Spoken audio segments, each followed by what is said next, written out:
Over here, you can see that I got a bunch of photos opened up right here. And let's say what I want to do is I want to make a photo book out of them.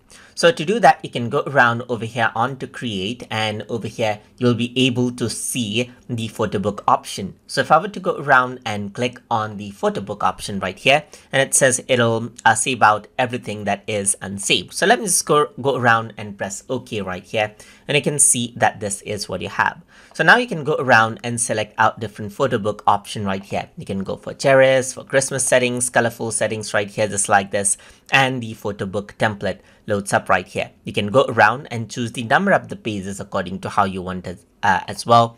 And then once you're happy with the a template that you want, you can go around and press OK, and it'll go around, download out the content from the server, and then it'll load up the template. So you can see that it is downloading out the contents now, and in a while, once it is downloaded, it is generating out the previews right here, and there you go. The photo book template is loading up right there, and there you go. This is what you have. So now what you can do is you can go around, click and drag around the photos that you have. So you can go around and then replace it with the picture that you want right here. So it is placing the photos according to what is already opened as well, as you can see right here. And these are the pages right here, just like this. You can go around over here. This is page 1 and page 2, and you can see all of the photos right here that are opened up right here. So you can see that this is the title page with this photo right here, and there's this photo.